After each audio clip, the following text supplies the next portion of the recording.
Friends ಎಲ್ಲರೂ ಹೇಗಿದ್ದೀರಾ? ಮನೆ ಮಗಳು ಮಾತಾಡ್ತಿದ್ದಿರೋದು. ಎಲ್ಲರೂ ಹೇಗಿದ್ದೀರಾ? ಪೂಜೆ ಇನ್ನೂ ಈಗ ಮುಗೀತು. ಮುಗಿದ ಮೇಲೆ ಸ್ವಲ್ಪ ಬಂದು ಮಕ್ಕಳಿಗೆ ಮ್ಯಾಗಿ ಮಾಡಿಕೊಡೋಣ ಅಂತ ಇಟ್ಟಿದ್ದೀನಿ. ತುಂಬ ಹಠ ಮಾಡ್ತಾರೆ ಫ್ರೆಂಡ್ಸ್. ಅದಕ್ಕೋಸ್ಕರ ಮ್ಯಾಗಿ ಮಾಡ್ತೀನಿ ಮಲಗಿಸ್ಬಿಟ್ರೆ ನಾನು ಮುಂದಿನ ಕೆಲಸ ಮಾಡ್ಕೊಬೋದು ಅಂತ ಹೇಳಿ ಮಾಡಿಟ್ಟಿದ್ದೀನಿ. ಅದಕ್ಕೋಸ್ಕರ ಇವತ್ತು ಸ್ವಲ್ಪ ಸಾಂಬಾರು ಹೊಡೆಯೋದಿತ್ತು. ನಂತರ ಬಂದುಬಿಟ್ಟು ಅವರಿಗೆ ಮ್ಯಾಗಿ ಮಾಡಿ ತಿನ್ನಿಸ್ಬಿಡೋಣ ಅಂತ.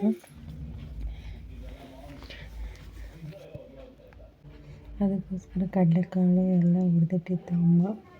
ಮ್ಯಾಗಿನೂ ಕೂಡ ರೆಡಿ ಆಗ್ತಾಯಿದೆ. ಅಲಸಂದೆ ಕಾಳು ಸಾಂಬಾರು ಐತೆ. ಚೆನ್ನಾಗಿ ಮಾಡಿದ್ದೆ ಫ್ರೆಂಡ್ಸ್. ಗಟ್ಟಿಗೆ ಚಪಾತಿ ಕೂಡ ತಿನ್ಬೋದು, ಆ ಥರ ಇದೆ.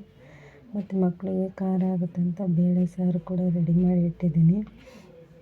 ಸ್ವಲ್ಪ ಸೊಪ್ಪು ಹಾಕಿ ಖಾರ ಏನೂ ಹಾಕ್ದೇ ರೆಡಿ ಮಾಡಿ ಇಟ್ಟಿದ್ದೀನಿ. ಅನ್ನನೂ ಕೂಡ ಐತೆ ಫ್ರೆಂಡ್ಸ್. ಸ್ವಲ್ಪ ಮುದ್ದೆ ಮಾಡಿಕೊಂಡ್ರೆ ಅಷ್ಟೇ ಸಾಕಾಗುತ್ತೆ. ಸಾಂಬಾರಿಗೆ ಹುರಿದಿದ್ದೀನಿ. ಮ್ಯಾಗಿನೂ ಕೂಡ ಆಗ್ತಾಯಿದೆ, ನೀವು ನೋಡ್ತಾ ಇರ್ಬೋದು. ಕಡಲೆಕಾಳು ಹುರಿದಿರೋವನ್ನ ಸ್ವಲ್ಪ ಇವಾಗ ಚಳಿಗಾಲ ಅಲ್ಲ, ಅದಕ್ಕೆ ಸ್ವಲ್ಪ ಎತ್ತಿಟ್ಕೊಂಡಿದ್ದೀನಿ ಫ್ರೆಂಡ್ಸ್. ಮತ್ತು ಮ್ಯಾಗಿ ರೆಡಿ ಆಗಿಬಿಟ್ಟು ಅವರಿಬ್ಬರಿಗೂ ಕೂಡ ಸ್ವಲ್ಪ ಹಾಕ್ಕೊಟ್ಬಿಡ್ತೀನಿ. ಅವಳು ಸಣ್ಣಳಿಗೆ ನಾನೇ ತಿನ್ನಿಸ್ಬೇಕು, ದೊಡ್ಡವಳಾದರೆ ಅವಳೇ ತಿನ್ಕೊತಾಳೆ. ಸಣ್ಣಳಿಗೆ ತಿಕ್ಕೊಂಡಿದ್ದೀನಿ. ಇದು ಬಂದು ಅಮ್ಮ ಬಂದು ಸಾಂಬಾರಿಗೆಲ್ಲ ರೆಡಿ ಮಾಡಿದೆ ಫ್ರೆಂಡ್ಸ್. ಎಲ್ಲ ಮಿಕ್ಸಿಗೆ ಹಾಕ್ಕೊಂಬರೋಕ್ಕೆ ರೆಡಿ ಮಾಡಿ ಇಟ್ಟಿದ್ದೀನಿ. ಅದ್ರ ಜೊತೆಗೆ ಅಕ್ಕಿ ಕೂಡ ಬಾಕ್ಸಿಗೆ ಹಾಕಿ ರೆಡಿ ಮಾಡಿಟ್ಟರೆ ಅಪ್ಪಾಜಿ ಹೋಗಿ ಹಾಕ್ಸ್ಕೊಂಬರ್ತಾರೆ.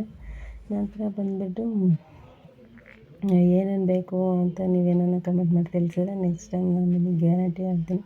ಇನ್ನೊಂದು ಬಂದು ಒಂದು ಪ್ರಾಡಕ್ಟ್ ತೊಗೊಂಡಿದ್ದೆ ನಾಯ್ಕಾದಲ್ಲಿ, ಅಗರ ಅವ್ರದ್ದು. ಸೂಪರಾಗಿದೆ ಫ್ರೆಂಡ್ಸ್. ನಿಮಗೆ ಬೇಕು ಅಂದರೆ ನನಗೆ ಹೇಳಿ ತಿಳಿಸಿ.